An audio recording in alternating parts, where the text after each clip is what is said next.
പാരീസിലെ Louvre museum എന്ന് കേട്ടിട്ടുണ്ടോ നിങ്ങൾ? നമ്മുടെ ഈ മൊണാലിസയുടെയൊക്കെ ചിത്രമൊക്കെ വെച്ചിരിക്കുന്ന അമൂല്യമായിരിക്കുന്ന രത്നങ്ങളും വിലപിടിപ്പുള്ള സാധനങ്ങളും ഒക്കെ ഈ പാരീസിലെ ലൂവ്ർ മ്യൂസിയത്തിലുണ്ട്. എപ്പോഴെങ്കിലും ഒരിക്കൽ പാരീസിൽ പോകണം, ലൂവ്ർ മ്യൂസിയത്തിൽ പോയി ആ കാഴ്ചകളൊക്കെ കാണണം എന്നൊക്കെ നമ്മളൊക്കെ ആഗ്രഹിച്ചിട്ടുണ്ടാവും. ആ ലൂവ്ർ മ്യൂസിയത്തിൽ ഒരു മോഷണം നടന്നു. ആ മോഷണത്തിന് പിന്നിൽ പ്രൊഫഷണൽ സംഘങ്ങളെന്നാണ് അന്വേഷണ സംഘം പറയുന്നത്. മോഷണം പോയ അമൂല്യ രത്നങ്ങളിൽ ഒന്ന് മ്യൂസിയത്തിന് പുറത്തുനിന്ന് കണ്ടെത്തി. 4 പേരടങ്ങിയ സംഘമാണ് മോഷണത്തിന് പിന്നിൽ. 2 പേരാണ് ഗാലറിയിൽ എത്തിയതെന്ന് സ്ഥിരീകരിച്ചിട്ടുണ്ട്. എന്തൊക്കെ അടിച്ചുകൊണ്ട് പോയതെന്നറിയാമോ? നമ്മുടെ നെപ്പോളിയൻ ചക്രവർത്തിയില്ലേ, നെപ്പോളിയൻ ചക്രവർത്തിയുടെയും ഭാര്യയുടെയും ആഭരണങ്ങളാണ് മോഷണം പോയത്. നെപ്പോളിയനോട് ഇത്ര കലിപ്പുള്ളവരാവാൻ സാധ്യതയുണ്ടോ? അങ്ങനെയല്ല. ഇതൊക്കെ മൂല്യമുള്ള സാധനങ്ങളാണ്. ഇതൊക്കെ അന്താരാഷ്ട്ര വിപണിയിൽ എത്തിക്കഴിഞ്ഞാൽ വലിയ കോടികൾ വിലമതിക്കുന്നതാണ്. അപർണ കാർത്തിക ചേരുന്നുണ്ട്. Aparna, very good morning, happy Deepavali.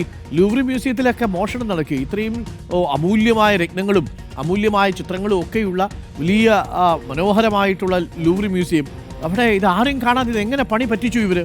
Aparna, very good morning doctor Arunkumar. Louvre museum നേരത്തെ തന്നെ മോഷണത്തിന് പേര് കേട്ട മ്യൂസിയമാണ്. അവിടെ എപ്പോഴും മോഷണം നടക്കാറുണ്ട്. അരുൺകുമാർ തന്നെ നേരത്തെ സൂചിപ്പിച്ച മൊണാലിസയുടെ ചിത്രം പോലും അവിടുന്ന് മോഷണം പോയി തിരികെ കണ്ടെത്തിയതാണ്. പക്ഷേ ഇപ്പോൾ നടന്നിരിക്കുന്ന മോഷണത്തിനൊരു പ്രത്യേകത ഉള്ളതെന്ന് പറയും, ഇത് പട്ടാപ്പകലാണ് അവിടെ മോഷണം നടന്നത്. അവിടെ കുറച്ച് മരാമത്ത് പണികളൊക്കെ നടക്കുന്നുണ്ടായിരുന്നു. അതിൻ്റെ സൈഡിൽ പുറമെ ഒരു ട്രക്ക് നിർത്തി ആ ട്രക്കിൽ നിന്ന് യന്ത്രഗോവണി വെച്ചിട്ട് ഗാലറിക്കകത്തേക്ക്, അപ്പോളോ ഗാലറിയിലാണ് മോഷണം നടന്നത്. ആ ഗാലറിക്കകത്തേക്ക് കയറി അവിടെ നിന്ന് 9 ഇനം വജ്രാഭരണങ്ങൾ, അതായത് സ്വർണം വജ്രവും ചേർന്ന നെപ്പോളിയൻ ചക്രവർത്തിയും ഭാര്യയും ഉപയോഗിച്ചിരുന്നത് എന്ന് പറയുന്ന ആഭരണങ്ങളാണ് മോഷണം പോയിട്ടുള്ളത്. അതിൽ ഒരെണ്ണം മ്യൂസിയത്തിന് പുറത്തു നിന്ന് കണ്ടെത്തുകയും ചെയ്തിട്ടുണ്ട്. അത് ഇന്നലെ രാത്രി നടത്തിയ അന്വേഷണത്തിലാണ് അത് കണ്ടെത്തിയത് എന്നാണ് സ്ഥിരീകരിച്ചിട്ടുള്ളത്. എന്തായാലും 4 പേർ സംഘത്തിലുണ്ട് എന്നാണ് അവസാന ഘട്ടത്തിൽ സ്ഥിരീകരിച്ചിട്ടുള്ളത്. കാരണം ഇന്നലെ അത് പറഞ്ഞിട്ടുണ്ട്, വാർത്ത പുറത്തു വന്ന ഉടനെ പറഞ്ഞിരുന്നത് മുഖംമൂടി ധരിച്ചെത്തിയ 3 പേരാണ് മോഷണം നടത്തിയതെന്നായിരുന്നു. അല്ല, 4 പേരുണ്ട് എന്നാണ് ഇപ്പോൾ ഔദ്യോഗികമായി അവിടെ അന്വേഷണ സംഘം സ്ഥിരീകരിച്ചിട്ടുള്ളത്. ഈ 4 പേരിൽ 2 പേർ മാത്രമാണ് മ്യൂസിയത്തിനകത്ത് കടന്നത്. 2 പേർ പുറത്ത് വേണ്ട ഒത്താശകൾ ചെയ്തു കൊടുക്കുകയായിരുന്നു എന്നാണ് മനസ്സിലാക്കേണ്ടത്. മാത്രമല്ല, ഇതിൽ ഏറ്റവും ഞെട്ടിപ്പിക്കുന്ന കാര്യം എന്താണെന്ന് അറിയാമോ? വെറും 4 മിനിറ്റിനുള്ളിലാണ് മോഷണം നടന്നത്. മ്യൂസിയത്തിനകത്ത് കയറുന്നു, 4 മിനിറ്റിനകം വജ്രാഭരണങ്ങളും സ്വർണ്ണാഭരണങ്ങളും എടുക്കുന്നു. അതിനുശേഷം അവർ പുറത്തേക്ക് കടക്കുന്നു, പുറത്ത് നിർത്തിയിട്ടിരിക്കുന്ന സ്കൂട്ടറിൽ രക്ഷപ്പെടുന്നു. അങ്ങനെയാണ് അത് ക്രമീകരിച്ചിട്ടുള്ളത്. അതായത് ലോകത്തിലെ തന്നെ ഏറ്റവും വലിയ മ്യൂസിയമാണ്, ഏറ്റവും കൂടുതൽ വിനോദസഞ്ചാരികൾ എത്തുന്ന സ്ഥലമാണ്.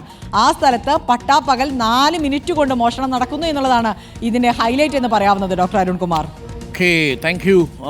എന്തായാലും വലിയ ഞെട്ടിക്കുന്ന സംഭവമായിപ്പോയി. നെപ്പോളിയൻ്റെയും ഭാര്യയുടെയും ഒക്കെ ആഭരണങ്ങളടക്കമാണ് പോയത്. നമ്മുടെ ഉണ്ണികൃഷ്ണൻ പോറ്റി ബാംഗ്ലൂർ വഴി അങ്ങാനും പോയിരുന്നു ആ ഭാഗത്ത്? സാധ്യതയില്ല. വേറെ സംഘങ്ങളാണ് ഇതിന് പിന്നിൽ എന്നാണ് നമ്മൾ കരുതുന്നത്. അയ്യപ്പൻ്റെ അവിടുത്തെ കട്ടളപ്പാളി അടിച്ചുകൊണ്ട് പോയിട്ട് നമ്മൾ അറിഞ്ഞില്ല. പിന്നീടല്ലേ ലൂവ്ർ മ്യൂസിയത്തിലെ നെപ്പോളിയൻ്റെ സ്വർണ്ണാഭരണം. ഇങ്ങനെയൊക്കെയുള്ള ടീമുകൾ ഒരുപാട് പേരുണ്ട്. ചില സീരീസുകളൊക്കെ നമ്മൾ കണ്ടിട്ടുണ്ടല്ലേ, മണി ഹീസ്റ്റ് പോലെയുള്ള സീരീസൊക്കെ കണ്ടിട്ടുണ്ട്. വലിയ റോബറി നടത്തുന്ന സംഘങ്ങളുണ്ട്. ജുവൽ തെഫ്റ്റ് പോലെയുള്ള വലിയ സീരീസുകളൊക്കെ നമ്മൾ കണ്ടിട്ടുണ്ട്. അപ്പം ഇതിലൊക്കെ പ്രചോദനം ഉൾക്കൊണ്ട് ആരെങ്കിലും ഒക്കെ പോയി അടിച്ചു മാറ്റിയതായിരിക്കും.